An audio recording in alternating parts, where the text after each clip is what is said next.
មានអានឹកគិតពីរឿងបនបាបទុកមិនប្រយ័ត្នទៅបនទៅការតែតបាត់ទុកបាចាក្រៃមិនបាត់ក៏វានៅតបាត់ស្បែកជើងមានយីហោមិនថាថោកមិនថាថ្លៃ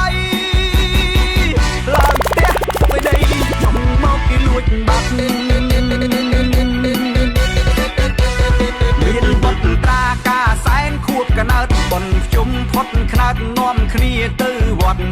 បនចូលឆ្នាំទៅតែវត្តអ្នកស្រុកឆ្ងាយចិត្តសបាយចិត្តគ្រប់គ្នា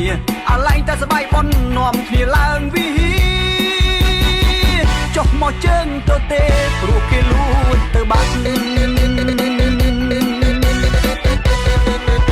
ចុះមកស្បែកជើងគេលួចបាត់ចុះមកស្បែកជើងគេលួចបាត់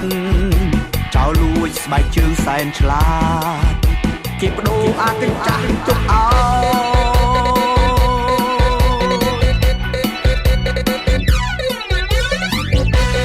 ទៅបនការពាក់ស្បែកជើងអល្អ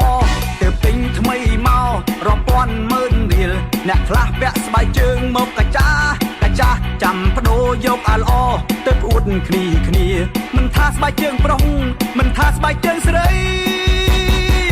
ឲ្យតែប្រហែសអស់ហើយព្រោះគេលួចទៅបាត់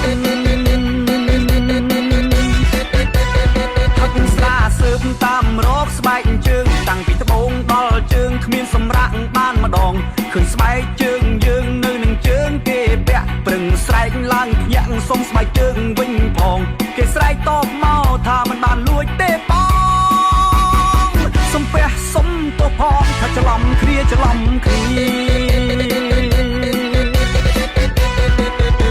ៅបនស្បែកជើងគេលួចបាត់ទៅការស្បែកជើងគេលួចបាត់ថ្ងៃក្រោយយើងឈប់ប្រមាថស្បែកជើងបាត់ពិបាកដើរជើងទៅទេ